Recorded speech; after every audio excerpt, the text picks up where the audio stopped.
बिस्मिल्लाहिर्रहमानिर्रहीम, अस्सलामुअलैकुम। आप देख रहे हैं प्रोग्राम हर जाविये से और मैं हूं जवाद कमाल। गुज़िश्ता रोज़ वज़ीर आज़म इमरान खान ने अवामी जलसे से खिताब किया। रिवायती अंदाज में अपोजिशन को तनकीद का निशाना बनाने के साथ साथ उन्होंने एक ख़त भी लहराया और कहा कि मुझे ये धमकी आमेज़ ख़त है और उनके खिलाफ साबिक़ वज़ीर आज़म जुल्फ़िकार अली भुट्टो जैसी साजिश हो रही है। आलमी साजिश की बातें, वज़ीर आज़म की जानिब से ख़त लहराना, धमकी आमेज़ ख़त का लहराना क्या दुरुस्त इक़दाम है? इसके अलावा सियासी माहौल में जितनी तेज़ी से तब्दीलियाँ हो रही हैं, हम अपने मेहमानों से सवाल करेंगे कि क्या वज़ीर आज़म इमरान खान अदम एतमाद की वोटिंग से पहले मुस्ताफ़ी हो सकते हैं? इसका कोई इम्कान है?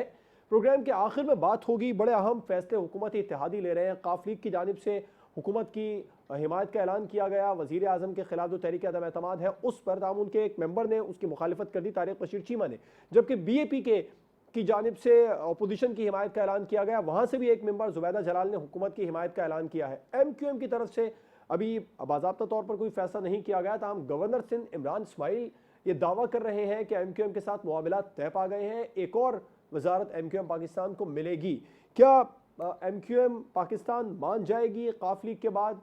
और जिस तरह सूरत हाल है, अदम एतमाद की तहरीक से हुकूमत बच जाएगी? इस पर प्रोग्राम में बात होगी। अपने मेहमानों को आपसे तारुफ करवाऊंगा। हमें ज्वाइन किया सीनियर तज्ज़ियाकार शहजाद चौधरी साहब ने, सीनियर तज्ज़ियाकार सज्जाद मीर साहब प्रोग्राम में हमारे साथ मौजूद हैं, सीनियर एनालिस्ट रज़ा रूमी साहब और सीनियर तज्ज़ियाकार आसमा चौधरी साहबा प्रोग्राम में हमारे साथ मौजूद है। शहजाद चौधरी साहब, वज़ीर आज़म का अवामी जलसे में धमकी आमेज़ ख़त का हवाला और आलमी साजिश की बातें क्या दुरुस्त इक़दाम है? देखिए, पहले तो ये कि इमरान खान साहब का जो कल की तकरीर के अंदर जो मेन दो थीम्स थी वो ये थी कि एक उनकी फॉरेन पॉलिसी की वजह से उनको कुछ आलमी ताकतें हैं जो कि हटाना चाहती हैं, क्योंकि उनकी फॉरेन पॉलिसी का जो इनिशिएटिव्स हैं वो उनको पसंद नहीं है। यानी रूस की तरफ बढ़ना या वेस्ट की तरफ से, मगरब या यूरोप की तरफ से हटना या पीछे हट जाना, ये शायद उनका मकसद था इसका बयान करना। दूसरे ये कि उनके खिलाफ साजिश हो रही है। ये दो चीज़ों की बुनियाद पे उन्होंने अपना मुकदमा पेश किया। अब ये दोनों चीज़ें ऐसी हैं जो एस्पर्शंस कास्ट करती हैं और इसके लिए कोई ना कोई सबूत चाहिए। यानी अगर आप साजिश का किसी पर इल्ज़ाम धरते हैं तो उसके लिए साजिश का कोई ताने-बाने मिलने चाहिए, कोई और सबूत आने चाहिए जिससे पता लगे कि साजिश कहाँ तैयार हुई, किस तरीके से उसके मुख्तलिफ मोहरे जो हैं उन्होंने अपना अमल किया और इस तरीके से ये साजिश बन गई। तीसरी एक और जो बड़ी देखिए चीज़ देखने वाली होती है ऐसे मामलात में, वो ये होता है कि क्या इसके अलावा कुछ ऐसी सियासी और चीज़ें हैं, वजूहात हैं, जिसकी बुनियाद पे कि PTI की गवर्नमेंट आज उस लेवल पे पहुंची जहां पर के एक वोट ऑफ नो कॉन्फिडेंस उसके खिलाफ खड़ा है, अदम एतमाद की तहरीक खड़ी है उसके दरमियान, उसके खिलाफ पार्लियामेंट में। तो अगर तो उसके सियासी महरक़ात बनते हैं तो फिर ये जो साजिशें होती हैं या जो साजिशों का इल्ज़ाम होता है ये अपने मानी खो देता है मेरी नज़र के अंदर। जहाँ तक देखिए इसका ताल्लुक है कि फॉरेन पॉलिसी के अंदर चूंकि उनके उनके लिए मुश्किलात या उनके साथ एग्री नहीं किया जा रहा, वो कुछ ऐसी चीज़ है कि या तो पाकिस्तान कोई बहुत ही इस वक़्त क्रिटिकल पोज़ीशन में होता है, इम्पोर्टेंट होता है, जहाँ पर के उसका रोल ऐसा होता है, जहाँ पर आलमी ताकतें ये महसूस करती हैं कि पाकिस्तान के उनके साथ ना खड़े होने की वजह से उनके लिए मुश्किलात खड़ी हो सकती हैं, तो ऐसी चीज़ भी नहीं है। अलबत्ता देखिए ये मामलात सियासी हैं, इंटरनल डायनामिक्स हैं और ये सियासी मामलात ही जब ज़ाहिर है कि आगे चलेंगे तो सियासी तौर पे इनको मैनेज करना पड़ेगा। फिलहाल तो ये साजिशी लेवल के ऊपर ही बातें हैं, एस्पर्शंस हैं, इससे ज़्यादा मैं इसके बारे में और हम क्या कह सकते हैं इस वक़्त। सज्जाद मीर साहब, वज़ीर आज़म ने अवामी जलसे में धमकी आमेज़ ख़त लहराया और साथ में कहा उनके खिलाफ आलमी साजिश हो रही है। क्या ये दुरुस्त इक़दाम है इस तरह की बातें अवामी जलसे में? हमारे साथ ये माजी में भी होता रहा है। भुट्टो साहब राजा बाजार में गए थे और वहाँ उन्होंने खत लहराया था।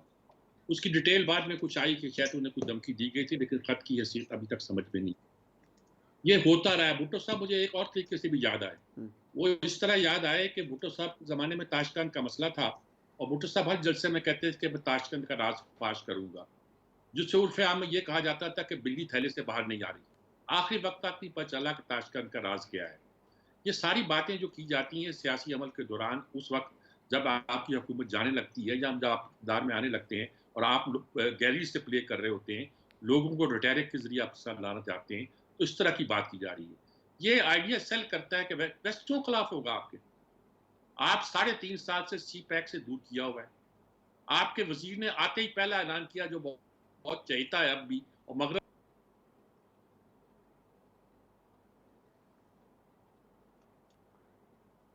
का चहेता है, उसने कहा कि सी पैक को 1 साल के लिए वॉकर कर दिया जाए, और कर दिया गया है। कोई काम सी पैक का नहीं हो रहा। हमने वो पेमेंट भी नहीं की उन कंपनियों को जो हमने करनी थी। ML1 का मैं बार बार कहता हूँ कि कर्जा मंजूर पड़ा है, आप वो ले नहीं पा रहे। तो रूस का जाना है, ये तो चीन से ताल्लुकात की एक्सटेंशन है, उसमें एक डायमेंशन नहीं है। और फिर अमेरिका के स्टेट डिपार्टमेंट ने जब, और ये हम दूसरे मुल्क से ताल्लुकात चीन या रूस से हमें कोई फिक्रमंदी नहीं होती, ये बात भी पहली बार आई थी। फिर कैसे कहा जा सकता है कि वेस्ट खिलाफ हो गया एब्सोल्युटली नॉट कहने पर, एक ऐसी बात पर जो एग्जिस्ट ही नहीं करती है, जो अड्डे मांगे नहीं गए हैं। वेस्ट इस तरह की चीजों पर नाराज नहीं हुआ करता।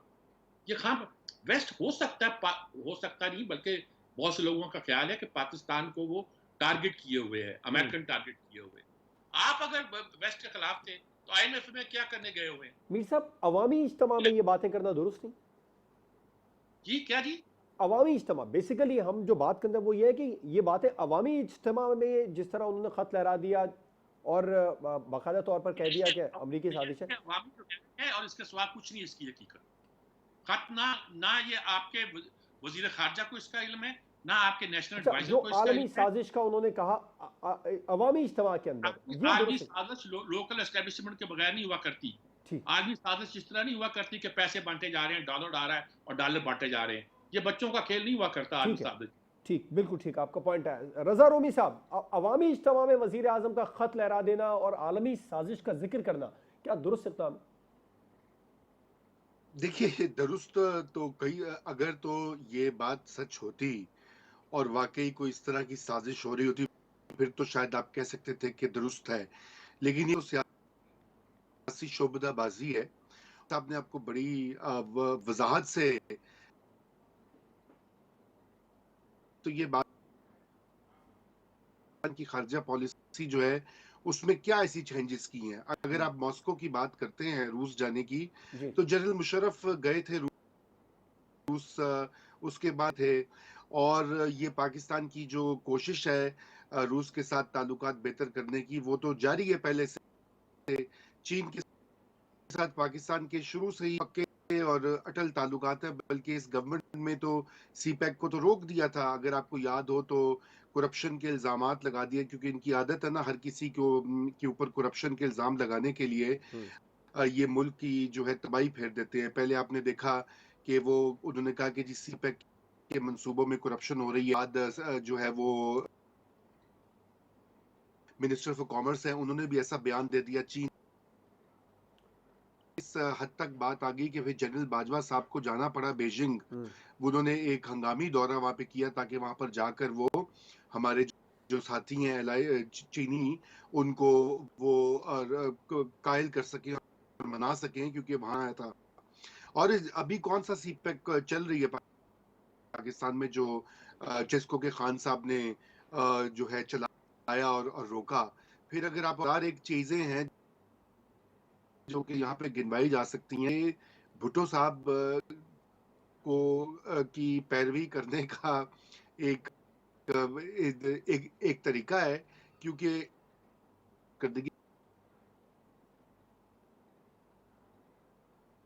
बहुत बड़े मंसूबे लगाए हों, उन्होंने कोई बहरान बिजली का, पानी का, गैस का उसको हल किया हो, बल्कि हर बहरान का पिछले 3 साल में कहीं ना कहीं हुकूमत की मिसमैनेजमेंट का फुटप्रिंट दिखाई देता है। चाहे वो LNG गैस की ताखीर से मायदा हो, चाहे वो शुगर, चीनी और आटे का बहरान हो, गंदम का बहरान हो, खाद का बहरान हो, हर जगह हुकूमत की इनकॉम्पिटेंस जो है वो वाज़ेह है, क्योंकि वो दिखाने को तो कुछ है नहीं।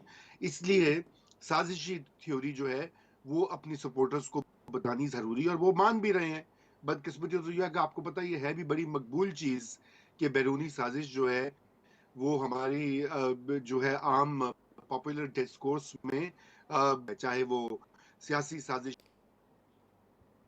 नूद की साजिश बचपन से हम सुनते हैं और हमारे ज़हनों में घर की सियासत और क्या जी, इसके अलावा तो कुछ नहीं इसको कहा जाए। ठीक कारकर्दगी का जिक्र करते अच्छे तरीके से, और अभी वो तो था नहीं, इसलिए ये अच्छी बात है कि लोगों की तवज्जो हटाओ और वो वाला चूरन बेचो जो कि 70-75 साल से बेचा जी जा रहा है ठीक पाकिस्तान में, साजिश और मजहब का। जी ठीक। आसमा साहिबा, आप भी इस बात से मुत्तफिक हैं, जैसे रूमी साहब ने कहा, मीर साहब ने कहा कि ये दुरुस्त इकदाम नहीं है, जो अवामी इज्तिमा था उसके अंदर आलमी साजिश का जिक्र कर देना, खत का हवाला दे देना? नहीं, मैं तो ये नहीं कहूँगी कि दुरुस्त इक़दाम नहीं था। एक लिहाज़ से देखिए, आप एक शख़्स को दीवार के साथ अगर लगाया जा रहा है और थोड़ा-सा बैकग्राउंड भी आप चीज़ों का देखें। अपोज़िशन इससे पहले किस तरह से तितर-बितर थी। जो ही उनको बकौल बहुत सारे लोग जिस तरह से बात कर रहे हैं, जैसे ही हड्डी डाली गई और सारे लोग एकदम से जत्था इकट्ठा हो गया। अपोज़िशन के पास क्या चूरन था बेचने के लिए 3 साढ़े 3 साल? उससे पहले ये अदम एतमाद क्यों नहीं ला सके? पंजाब में तो इनके पास पहले ही पीएमएलएन के पास नंबर्स पूरे थे, वहाँ क्यों नहीं ला सके? और सिलेक्टेड कहना और कल जब मरियम नवाज शरीफ से सवाल होना गुजरांवाला में कि आप जनरल बाजवा के खिलाफ आप क्यों नहीं बात कर रही? आपने पिछले दिनों यहीं पे इस जलसे में आपके और आपके वालिद साहब ने एक नैरेटिव बयान किया था, तो उस उन्होंने कहा नेक्स्ट क्वेश्चन। तो इन तमाम तर चीज़ें आपके सामने रखने का मकसद ये है, जी यहीं से आप अंदाज़ा लगा सकते हैं कि हवा का रुख किस तरफ से है। बहुत सारी चीज़ें क्लियर हो गई हैं। पहले आप एक शख्स को सिलेक्टेड कहते रहे 3 साढ़े 3 साल, अचानक आप सबके नैरेटिव जो वोट को इज़्ज़त दो के थे, वो सब तब्दील हो गए। रातों-रात ये हवा कहाँ से चली? ऐसे अचानक कैसी तब्दीली हो गई कि अपोज़िशन के अंदर इतनी बड़ी मेजॉरिटी हो गई, एक-दूसरे को चौक में लटकाने वाले, एक-दूसरे का गिरेबान पकड़ने वाले, चौकों के सामने फांसी देने वाले, आज वही ज़रदारी साहब, शहबाज शरीफ साहब को मुस्तकबिल का प्राइम मिनिस्टर डिक्लेयर कर रहे हैं। ये एक हमारी जमहूरियत है और इसको जमहूरियत का शायद हुस्न कहें, लेकिन मैं तो ऐसी जमहूरियत पे अल्लाह माफ़ करे, कुछ सख्त लफ्ज़ कह दिया तो बाकी लोग नाराज़ ना हो जाएँ। तो ये चीज़ें बताने का मकसद ये था, अगर ठीक है, उनका हक है इमरान खान का, हम्म जैसे बाकी अवामी लीडर हैं, जलसों में जाते हैं, बहुत सारी बातें करते हैं, सच्ची हैं, झूठी हैं, हम सबको पता है कैसे लोग बात कर रहे होते हैं। हम्म अगर उन्होंने कल जलसे के अंदर अवाम को मुखातिब किया, 1 घंटा आई थिंक 2 घंटे 2 तक घंटे मुहित थी उनकी तकरीर तकरीबन, तो वो जो उन्होंने तकरीर की और एंड में जो खत लहराया, तो मैं ये सबसे सवाल पूछना चाहूँगी, भुट्टो साहब भी जब चीख-चीख कर खत लहराते थे राजा बाज़ार के अंदर, मौलवी मुश्ताक की अदालत में जब उनको फांसी दी जा रही थी, वहां भी हम्म उन्होंने कहा कि मुझे अमेरिका ने कहा था कि मैं तुम्हें निशाने इबरत बना देंगे। हेनरी किसिंजर का हवाला देते थे, उस वक्त के प्रेसिडेंट का हवाला देते थे, तो भुट्टो साहब की बातों पे उस वक्त किसी ने क्यों यकीन नहीं किया? यही सारे जिन्हें अब चोर डाकुओं का टोला कहते हैं, ये इन्हीं के आबाओ अजदाद उस वक्त उनके सामने पीएनए की तहरीक की सूरत में मौजूद थे। आज जी यही लोग इमरान खान के खिलाफ खड़े हैं। अगर आज इमरान खान ये लेटर लहरा रहा है तो उसपे सब कह रहे हैं कि ये नैरेटिव नहीं हो सकता, ये चीज़ ठीक नहीं थी। हर एक की अपनी राय है, मैं सबकी राय, लेकिन ठीक मैं अपनी राय का इज़हार कर रही हूँ एज़ अ जी पाकिस्तानी कि अगर वो खत इसी के हवाले से बता रहे हैं या वो अपनी एस्टेब्लिशमेंट को कुछ बताना चाह रहे हैं, तो मेरे ख्याल से एक दुरुस्त इक़दाम था, एक ठीक जायज़ इक़दाम था। उनके वोटर्स, उनके सपोर्टर बड़ी तादाद में मौजूद थे और वो उनसे कुछ बिल्कुल ऐसी ठीक बात सुनना चाहते हैं। बहुत सारे ठीक लोग आपका पॉइंट है उसमें आसमा साहिबा, मायूस भी हुए। एग्जैक्टली बिल्कुल ठीक। आपके ख्याल में दुरुस्त इकदाम था। मुझे ब्रेक पर जाना है, ब्रेक के बाद हम बात करेंगे जो जिस तरह पाकिस्तान के सियासी माहौल में तेजी से तब्दीलियां हो रही हैं। 31 मार्च तक कौमी असम्बली का इजलास मुलतवी है, उस पर बहस होगी अदम एतमाद की वोटिंग पर। क्या वजीर आजम मुस्ताफ़ी हो सकते हैं वोटिंग से पहले? ब्रेक के बाद पर बात होगी।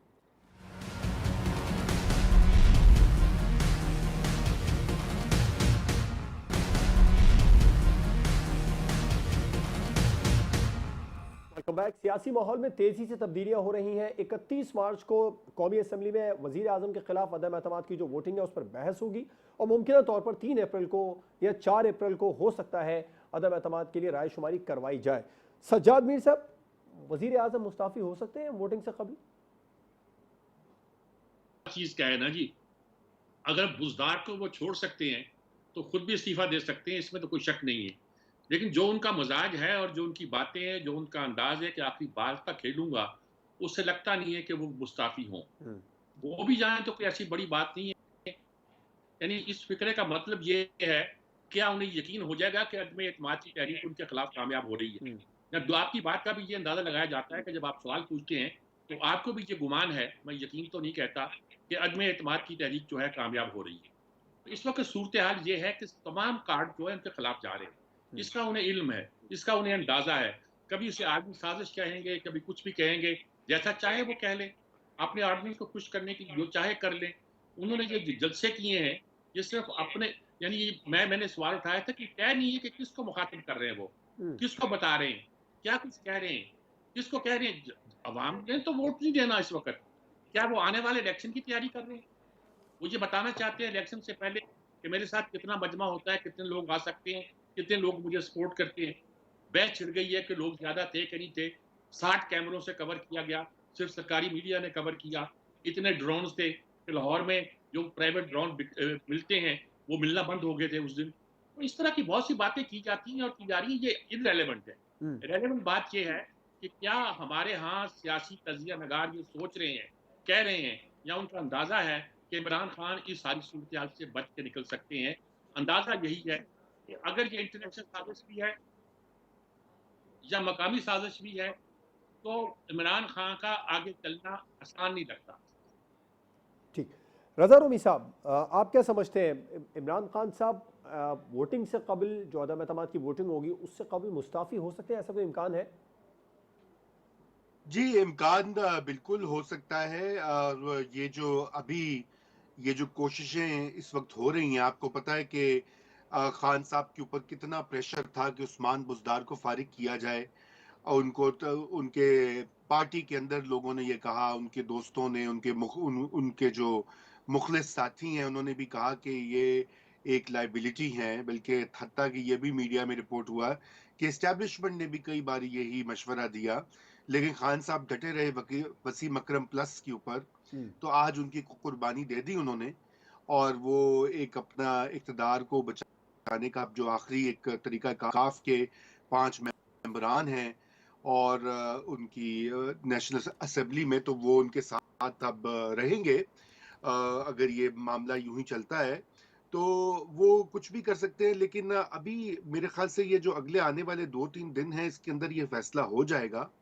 क्योंकि अगर तो अभी बाप पार्टी जो है वो भी अपोजिशन के साथ चली गई है, और 4 उनमें से चले गए हैं, 1 गालिबन नहीं गए। अभी हम ये देख रहे थे खबरें। तो ये अब नंबर्स गेम पर बात।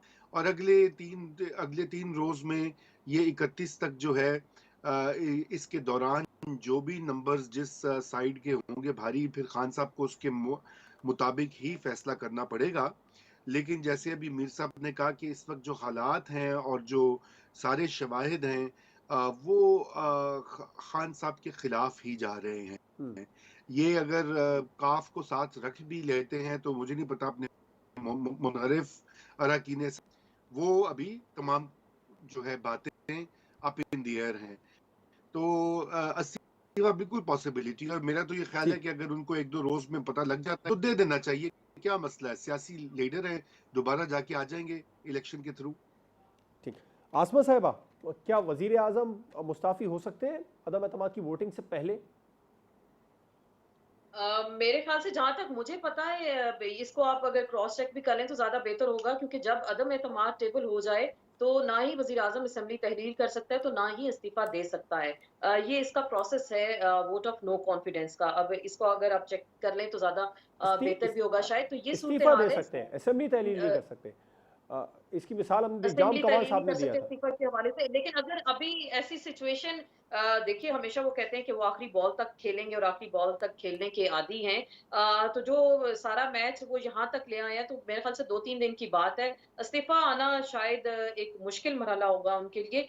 जैसे वो कहते हैं कि हर चीज़ को फेस करेंगे, तो मेरे ख्याल से वो इस्तीफा नहीं देंगे और इस चीज़ को देखेंगे। क्योंकि अभी पीएमएलक्यू के लोग, उन्होंने यकीन दहानी तो कराई है वज़ारत उज़्मा पंजाब की, जो परवेज़ इलाही वज़ारत साहब को आला ऑफ़र जी। की गई है और उन्होंने एक्सेप्ट भी किया उसको। और दूसरी बात ये है कि अभी जो बाप के 4 लोग पीपल्स पार्टी और पीडीएम के साथ जो मिले हैं, ज़ुबैदा जलाल उसमें शामिल नहीं थीं। एमक्यूएम का फैसला आना है, तो अभी कुछ चीज़ें डिपेंड कर रही हैं इत्तेहादियों के ऊपर। लेकिन आज जो शेख रशीद साहब ने सुबह एक बड़ी अहम बात की थी, उन्होंने कहा था कि मैं आपको ये खबर दे सकता हूँ कि 14 वोट ज़्यादा लेंगे। तो अब वो देखते हैं कि वो कैसे सरप्राइज़ होगा। फिर सुप्रीम कोर्ट का फैसला भी इस हवाले से सामने आना है कि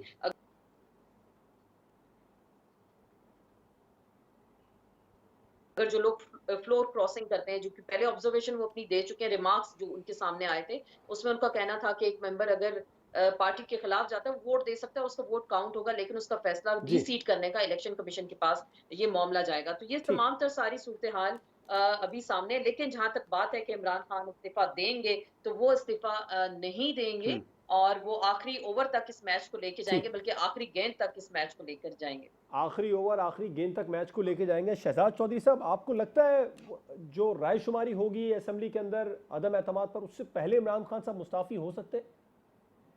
नहीं, मेरा नहीं ख्याल के मुस्ताफी होंगे। देखिए, आज तो उनके लिए बेहतरी पैदा हो गई पीएमएलक्यू के इस ऐलान के साथ के वो हुकूमत का साथ देंगे, और साथ ही साथ उम्मीद उनको ये की जा रही है उनकी तरफ से कि एमक्यूएम भी गालिबन उनके तरफ वोट करेगी, उनको सपोर्ट करेगी। अगर जी। वो ये करते हैं तो फिर तो जो इस वक्त की जो सिचुएशन है उसके अंदर अगर तमाम के तमाम नंबर्स जो अपोजिशन के हैं वो अपनी जगह पे मौजूद भी हों और बाप पार्टी के 4 आज वोट मिला दिए जाएं, तो इस वक्त बिल्कुल नेक टू नेक खड़े हैं। यानी सिर्फ 5 वोटों का, अब जिसके पास 5 चले गए या 5 या उससे ज्यादा वोटिंग वाले दिन, वो उसका पल्ला भारी रहेगा। तो आज तो इमरान खान के लिए एक बहुत बेहतर ब्रीदर मिला है, उसको सपोर्ट मिली है। मेरा नहीं ख्याल कि वो इतनी जल्दी देंगे। दूसरी बात, अभी मामला देखिए जहां तक मुनहरिफ अराकीन का है वो अभी भी अदालत में है, और अदालत क्या फैसला करती है, किस तरीके से उनके वोट्स को गिनती है, और अगर गिनती भी है और कितने लोग अब छोड़ के वापस आते हैं, क्योंकि पीएमएलक्यू जो है वो अगर पंजाब में ज्यादा फाल हो जाती है तो क्या तारीन ग्रुप के जो लोग हैं या जो बाकी हो सकता है पीएमएलएन के कुछ लोग हों जो कि पीएमएलक्यू के साथ या परवेज इलाही साहब के साथ मिलके या उनके असर के नीचे शायद गवर्नमेंट को सपोर्ट करें, तो तरीन इस ग्रुप कहा तमाम गया चीजें अब मौकिफ हवा सर, में हैं। तरीन ग्रुप कह रहा है कि बेहतर चॉइस है परवेज इलाही साहब, उनका मौकिफ आ जी गया। बिल्कुल, मैं वही कह रहा हूँ ना, वो ये सब पुराने पीएमएलक्यू के हैं सिवाय एक दो के।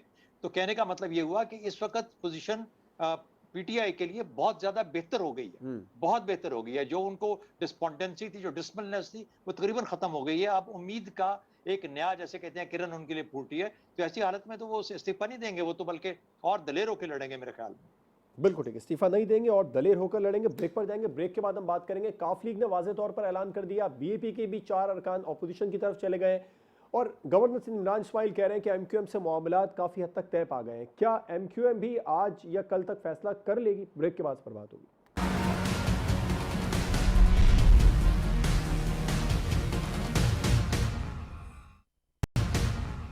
Welcome back. रजा रूमी साहब, आप क्या समझते हैं, काफ लीग ने तो हुकूमत का साथ देने का ऐलान किया, बीएपी के 4 अरकान अपोजिशन की तरफ चले गए, एमक्यूएम हतमी फैसला कर लेगी आज या कल तक हुकूमत की तरफ आने का या अपोजिशन की तरफ जाने का? जी, अभी यही उनकी आई थिंक आज भी मुलाकातें हुई हैं, और वो आज या कल तो उनको फैसला करना ही पड़ेगा। अब आपने खुद ही पहले बतलाया कि 31 तक का इजलास मौखर हो गया, तो 31 से पहले पहले ये तमाम फैसले हो जाएंगे।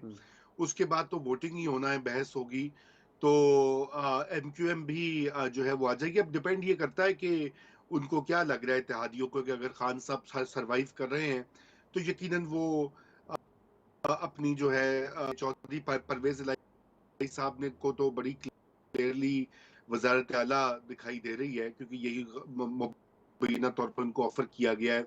बुजदार साहब का इस्तीफा भी है, तो इसी तरह एमक्यूएम को भी एमक्यूएम एक को मजीद क्या ऑफर वजारत किया मिली, जा एक मजीद वजारत देने का कहा जा रहा है। गवर्नर सिंध इमरान इस्माइल जी ने कहा है ये कि उनका मामला तय पा गया, एक और वजारत मिलेगी एमक्यूएम को। जी, एक और देख रहे हैं कि इस वक्त हवा का रुख क्या है और कितना चांसेस हैं खान साहब के सरवाइव करने के। तो अब देखिए आगे ये आ जाना चाहिए। जी आज या अगले 2-3 दिन में आ जाएगा, आप समझते हैं?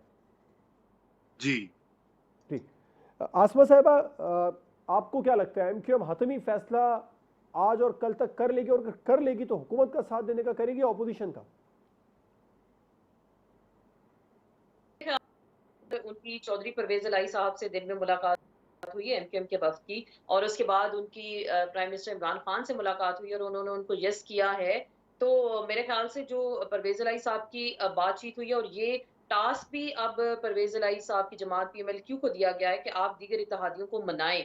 तो मेरे ख्याल से एमक्यूएम मान जाएगी, पीएमएलक्यू अगर मान गई तो एमक्यूएम भी मान जाएगी। बात है एक वजारत की, पोर्ट एंड शिपिंग की, वो एमक्यूएम की मजबूरी होती है, हमेशा से उनको चाहिए होती है वजारत, तो इस पे भी बार्गेनिंग पोजीशन में है वो। और मेरे ख्याल से एमक्यूएम साथ दे देगी, क्योंकि अपोजिशन के साथ जाने के लिए उनके पास कोई इतने अच्छे ख्वाब नहीं है। देखें, पीपल्स पार्टी के साथ वो पहले काम कर चुके हैं, उनकी पहले जोड़ तोड़ हमेशा चलता रहता था, नाराज हो जाते थे रहमान मलिक साहब, अल्लाह उन्हें जन्नत नसीब करे, वो जाते थे अल्ताफ हुसैन साहब से पास जाके बात करते थे, फिर वो मान जाते थे, तो ये चीजें उनके दरमियान चलती रहती थी। तो इमरान खान के साथ उनका इस तरह का कोई सीन नहीं हुआ पिछले कुछ अरसे से।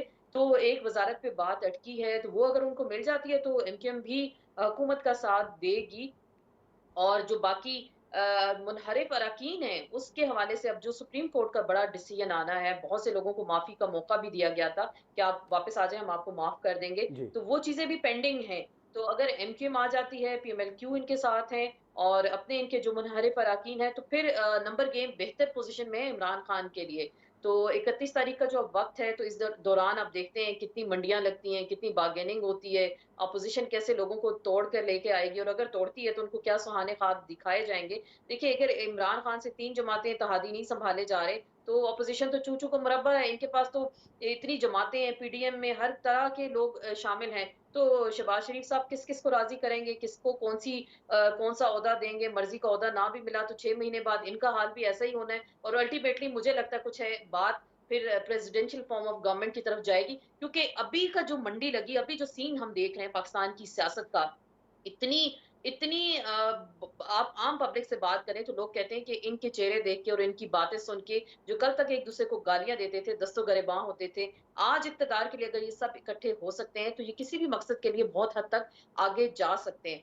तो मुझे लगता है, जिन्होंने इन सबको इकट्ठा किया, जिन्होंने इन सबको आगे लेकर आए, तो वो भी शायद एन्जॉय कर रहे हैं इस वक़्त पोज़ीशन को कि देखिए, सियासतदान कितने गंदे होते हैं, आम पब्लिक अब शायद ऐसे ही कहती है और किस हद तक ये लोग जा सकते हैं इक़्तिदार के लिए। तो बहुत सारे लोग इस सारे सीन में गंदे हुए हैं, बहुत सारे लोग एक्सपोज़ हो पाकिस्तान की ये सियासत है जी, इक़्तिदार के लिए आप किसी भी हद तक जा सकते हैं। एक-दूसरे के गालियाँ देने वाले, एक-दूसरे को माज़ी में क्या कुछ हम देखते रहे हैं, बहुत कुछ हमारे पास मौजूद है। तो आज अगर इक़्तिदार इनको दिखाया जाए, तो बहुत कुछ ये कर सकते हैं। तो ये जो जी। सारा खेल खेला गया और खिलवाया गया है और जो पीछे बैठे डोरियाँ हिला रहे हैं, वो ख़ासा एन्जॉय कर रहे होंगे, जो कुछ अभी इस वक़्त पाकिस्तानी सियासत का मंज़रनामा खींचा जा रहा है।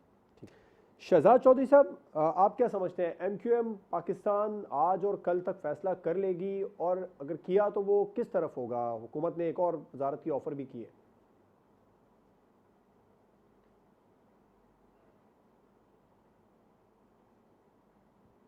में नहीं लड़ सकते थे, इसको सियासत के साथ ही मैनेज किया जा सकता था और उस सियासत के चंद नुकात हैं। मिसाल के तौर पे आज ये जो फैसला किया कि चौधरी परवेज़ इलाही को चीफ मिनिस्टर पंजाब का कहने बनाने का सोचा है और अनाउंस किया है, ये अगर आज से 6 माह पहले हुआ होता तो ये आज पोजीशन ये आती ही ना जिसमें आज पीटीआई खड़ी है।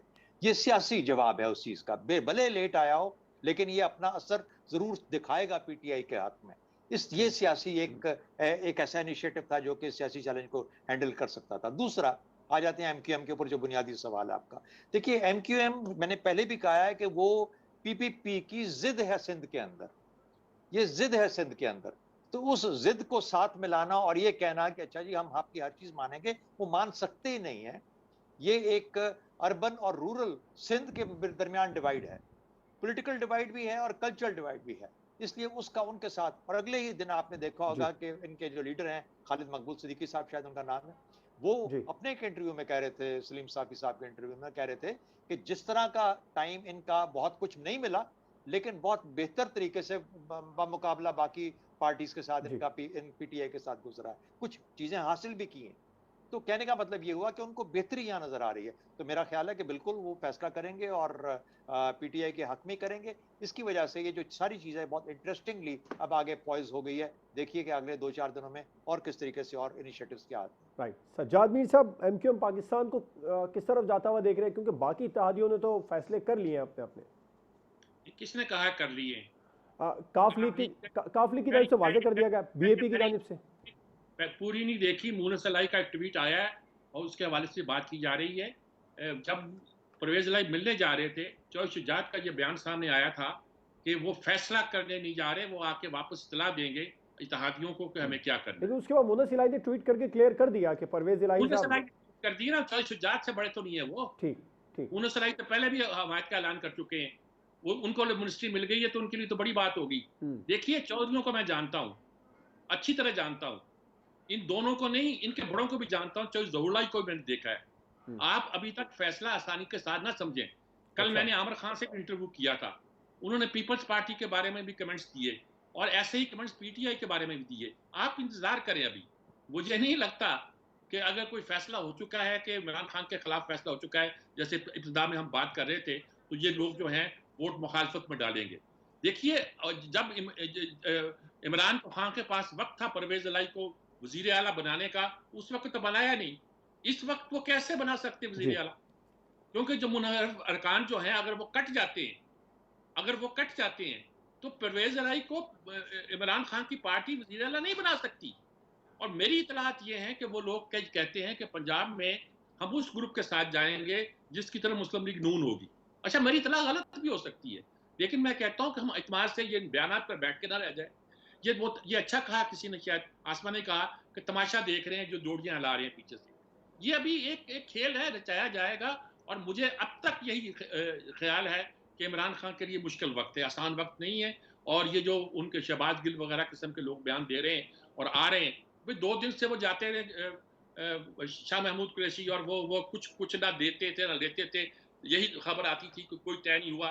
जब परवेज इलाही मिलने गए, एक तरफ खबर आई मिलने गए, दूसरी तरफ शुजात का बयान टीवी पर आ गया, एक चैनल पर, एक बहुत बड़े चैनल पर, कि भाई वो मिलने गए हैं, फैसला करने का हक उन्हें नहीं है। लेकिन मीर साहब, तारिक बशीर चीमा का इस्तीफा इस बात की गुमाजी करता है कि काफ लीग ने तो फैसला कर लिया है। उन्होंने कहा कि मैं अदम एतमाद में वजीर आज़म को वोट नहीं दूंगा, मेरी पार्टी देने जा रही। उन्होंने इस्तीफा दे दिया है जी, अपनी वजारत से इस्तीफा दे दिया। इसका मतलब वफाक में वो उनके साथ ही थे। नहीं, उन्होंने क्लियर कह दिया कि मैं, मेरे ज़मीर की आवाज़ है, मैं इमरान खान को अदम एतमाद में वोट नहीं दूंगा, मैं अपोजिशन को सपोर्ट करूंगा। ये उन्होंने यानी कि वो काफ लीग के रुकन है, वो वफाक में इमरान को वोट नहीं दे रहे। आप कह रहे हो कि इमरान की हमायत का ऐलान कर दिया काफ लीग। मैंने मीर साहब ये क्लियर किया शुरू में कि तारिक बशीर चीमा साहब और जुबैदा जलाल साहब ने अपनी पार्टियों से इख्तिलाफ किया है। इख्तिलाफ किया है। देखिए, बात सुनिए, आप इंतजार कीजिएगा। चौधरियों को मैं जानता हूँ बहुत अच्छी तरह। और ये जो पंजाब की सियासत, और दूसरी बात, ये पंजाब की सियासत नहीं है। ठीक मीर साहब, आपका पॉइंट है। एक और सवाल ऐड कर लेते हैं। इमरान खान इस वक्त परवेज इलाही को वजीर आला बना नहीं सकता। मीर साहब, आप ही की बात को आगे बढ़ाते हैं। एक और सवाल ऐड कर लेते हैं। मैं आपकी तरफ आऊंगा, शहजाद चौधरी साहब से आगाज करते हैं। चौधरी साहब, मीर साहब कह रहे हैं हतमी फैसला अभी नहीं हुआ है, अपोजिशन की जानिब से अभी इंतजार करना है। गो के बशीर चीमा साहब ने ट्वीट कर दिया, मुनस इलाही साहब ने भी ट्वीट कर दिया। अच्छा, आज सुबह आसिफ जरदारी साहब ने शहबाज शरीफ साहब को, जो अपोजिशन की मीटिंग हुई उसमें वजीर आजम कहकर मुखातिब किया। बहुत पूरा एतमाद है अपोजिशन अभी तक, तो आप क्या समझ रहे हैं? होना चाहिए पूरा एतमाद। अगर वो पूरा एतमाद ना हो तो फिर सियासत कैसी कर रहे हैं? देखिए, बात ये है हतमी फैसला यानी कि भी होना बाकी है। आप भी यही समझ? हमारे पास कोई हतमी इंफॉर्मेशन तो नहीं है ना। हम कोई उनकी पार्टियों के मीटिंग्स में तो नहीं बैठे हुए। हम तो जो हालात हैं उनको रीड करके बात करते हैं ना। तो अगर कोई, मतलब मैं ये कहूँ कि मेरे पास हतमी मैं इतला है और मैं बता रहा हूँ कि ऐसा नहीं है, मैं तो ऐसा नहीं कह सकता। मैं तो जो इशारे हैं उनको देख के बात कर सकता हूँ। मैं तो टी लीव्स को रीड करके बात कर सकता हूँ। तो उसके मुताबिक मेरी नज़र में MQM जो है और PMLQ इस वक्त PTI के साथ खड़ी है, और उसकी वजह से उनकी जो इलेक्टोरल पोजीशन है बहुत स्ट्रांग हो गई। लेकिन हम किसी भी पार्टी के मेंबर की गुफ्तगू सुनकर तो ये अखज़ कर सकते हैं ना। जैसे चौधरी साहब, अभी मीर साहब इख्तलाफ कर रहे थे कि अभी हतमी फैसला नहीं हुआ, लेकिन तारिक बशीर चीमा साहब ने एक टीवी चैनल से गुफ्तगू करते हुए कहा कि पार्टी उस तरफ जा रही है और मैं इस तरफ हूँ। इसका मतलब है कि तारिक बशीर चीमा साहब तैयार हैं कि अपनी पार्टी के खिलाफ वोट देने के लिए। और ये ठीक है, बिल्कुल सही बात, ये बिल्कुल ठीक बात है। इसका मतलब जो बाकी 4 हैं उनके मेंबरान, वो बिल्कुल उनके साथ मिलके वोट देंगे। मैं एक छोटी सी वजाहत करना चाहता हूँ। मैं चाहता हूँ फैसला नहीं हुआ है जी। शुजात ने बड़ी वाज़ेह लफ्जों में कहा है कि वो परवेज इलाही को फैसला करने का इख्तियार नहीं है, वो आकर रिपोर्ट करेंगे इत्तेहादियों को, फिर हम फैसला करेंगे। जो शुजात की बात को मैं समझूं कि इस बेचारे मुनस इलाही की बात को, इसलिए अभी आप देखिए तमाशे हो रहे हैं हमारे यहाँ। ये आसमा ठीक कह रही है, तमाशे हो रहे हैं हमारे यहाँ। तमाशे अभी देखें। नहीं, कोई तमाशा नहीं हो रहा। अगर तमाशा बनाना चाहें तो बन सकता है, लेकिन असल में जो बात यह है कि आप उस पर बात करें ना। इमरान जाना है, फिर उसको जाना है। आप अगर साफ बात सुनना चाहते हैं तो फिर मैं ये कहना चाहता हूँ, तो अगर ये बात ऐसी है तो फिर हो जाएगा। जो फैसला जब होगा, जब पार्लियामेंट में जाएंगे तो वहाँ फैसला हो जाएगा। हम आज यहाँ पे बैठ के अनाउंस कर रहे हैं। लेकिन मीर साहब, एक पॉइंट ऐड करना चाहूंगी। जी आसमा साहबा, जवाब एक पॉइंट। देखिए, जो अभी तक की इतलात है, हम इस पे बात करें। अभी तक की जो इतलात है, मुनस इलाही का जो ट्वीट है और जो अभी तक की इतलात है, कि वो मान गए हैं। तो बड़ी दिलचस्प सूरत-ए-हाल, एक पॉइंट आप ये भी ऐड करें, हो सकती है पंजाब में ऑलरेडी नून लीग ने पीएमएलक्यू को, परवेज़ इलाही साहब को ऑफर की थी कि आप हमारे कैंडिडेट होंगे चीफ मिनिस्टरशिप के लिए। अब अगर इमरान खान को यस कराते हैं, तो ऑपोज़िशन के लिए कितनी बड़ी एम्बैरेसमेंट है कि इमरान खान का नॉमिनेट करदा बंदा परवेज इलाही पंजाब के वजीर आला पीटीआई की तरफ से जा रहे हैं, उस्मान बुज़दार मुस्ताफी हो गए हैं। और क्या अब अपोजिशन को अपना असल रंग दिखाना होगा, अपना असल फैसला दिखाना होगा। क्या पीएमएलएन इस फैसले को मानेगी, इस पर साबित कदम रहेगी? ये एक बहुत बड़ा सवाल है। और चौधरियों के लिए भी बड़ा टेस्ट केस है कि बड़े गुलदस्ते पेश किए गए हैं नवाज शरीफ साहब की जानिब से। शहबाज शरीफ साहब भागे जी भागे गए हैं। मुझे वो जमाना याद है, 2007 के इलेक्शंस की बात है, जब मजीद निजामी साहब मरहूम इन दोनों के दरमियान मसालत का किरदार अदा कर रहे थे। चौधरी शुजात बिल्कुल राजी थे नवाज शरीफ के साथ बातचीत के लिए, सीट एडजस्टमेंट के लिए, लेकिन उस वक्त इनकी जिद और हठधर्मी थी कि मियां साहब ने इनकार कर दिया था। ये बड़े मैं बावसूख खबर आपको दे रही हूँ, घर की खबर है, उनकी अपने घर की खबर है। मैं नाम नहीं लेना चाहती, जी जी कुछ अरसे बाद नाम ले कि जी किसने ये खबर दी थी। तो ये बड़ी उस वक्त कितनी इन दोनों की सियासत इस तरह की थी, जिद हठधर्मी की थी। लेकिन अब देखिए, अब पीएमएलएन को मानना पड़ेगा, अगर अगर राइट पीटीआई की जानिब से वो जाते हैं, तो ये देखना पड़ेगा कि कैसे, कितनी बड़ी वैसे इंटरेस्टिंग ठीक सूरत हाल हो गई ना, कि डोरियां हिलाने वाले कितने एंजॉय करेंगे, बाकी लोग भी एंजॉय ठीक करेंगे अच्छा पाकिस्तान की बिल्कुल सियासत को बिल्कुल ठीक कि कितना अच्छा जबरदस्त तमाशा लगा। ठीक मीर साहब आपने जो एतराज उठाया कि अगर बशीर चीमा साहब ये कह रहे हैं चौधरी परवेज इलाही ये कह रहे हैं और चौधरी शुजात ये कह रहे हैं तो आपके कहने का ये मतलब है कि परवेज इलाही और चौधरी शुजात के दरमियान कोई इख्तलाफात है?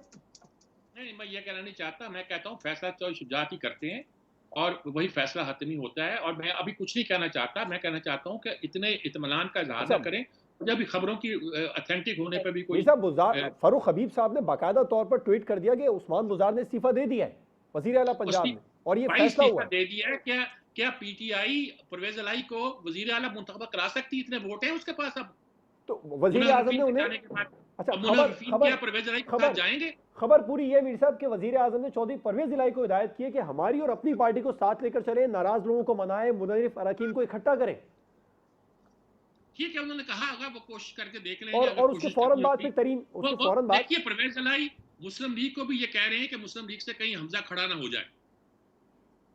ये बहुत सारे खेल खेले जाते हैं सियासत में। ठीक, मैं हम रजा इसका रोमी साहब की तरफ भी खारिज जाऊंगा नहीं एक कर छोटा सा सकते। आपका फिर उसके बाद में जहांगीर तरीन साहब के ग्रुप ने कह दिया कि परवेज इलाही साहब अच्छी चॉइस है, मतलब बेहतर जहांगीर चॉइस है। तरीन ग्रुप का ये कहना है कि हम उधर जाएंगे जिधर मुस्लिम लीग नून जाएगी। राइट उनके रजा रोमी लोगों का साहब इनसाइड स्टोरी आज की ये है कि वो कहते हैं कि हम उधर जाएंगे जिधर मुस्लिम लीग नून जाएगी। रजा रोमी साहब आप भी एक मुत्तफिक है मीर साहब से? चैनल पर टिकट चल भी गया था साख खाकवानी के हवाले से। मैं शहजाद चौधरी साहब का पॉइंट लेना चाहूंगा, लेकिन रजा रोमी साहब पहले आप जाओ। आप भी मुत्तफिक हैं जो मीर साहब कह रहे हैं कि उस तरफ तरीन ग्रुप जाएगा ना नून लीग जाएगी? जी बिल्कुल मैं मुत्तफिक हूँ। और दूसरी जो अहम बात की है मीर साहब ने, और उसका जिक्र अच्छा है कि वो हो गया, कि क्या पीटीआई इस पोजीशन में है कि वो अपनी गवर्नमेंट फॉर्म कर सकती है पंजाब में।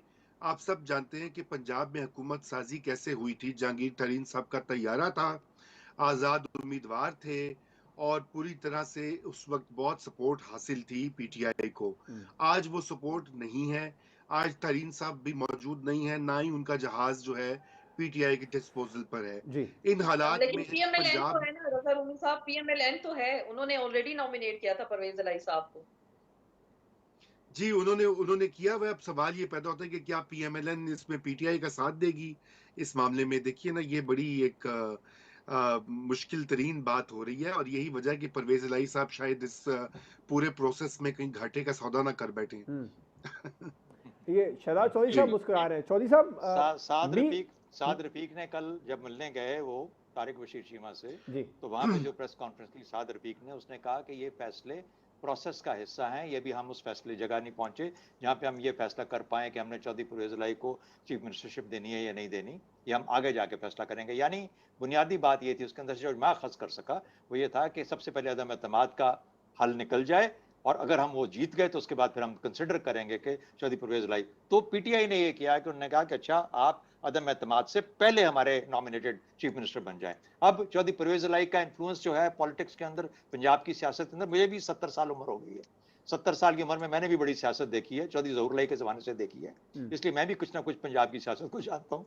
तो इसलिए मेरा ख्याल है कि चौधरी परवेज इलाही का जो असर रसूख है, और शुजात और परवेज इलाही कभी अलहदा नहीं होंगे, वो हमेशा इकट्ठे चलेंगे, और उनकी मर्जी के बगैर परवेज इलाही बिल्कुल कोई ऐसा काम नहीं कर सकते जो कि चौधरी शुजात साहब उसके अंदर शामिल ना हो। पहली बात। दूसरी बात, चौधरी परवेज इलाही का जो इन्फ्लुएंस है, वो देखिए, वो जब स्पीकर का इलेक्शन हुआ तो उनको जो नंबर्स, उनके जो सपोर्टर्स थे, उनसे ज्यादा नंबर मिले। लोग हैरान रह गए कि ये 25-26 एक्स्ट्रा वोट कहां से मिल गए।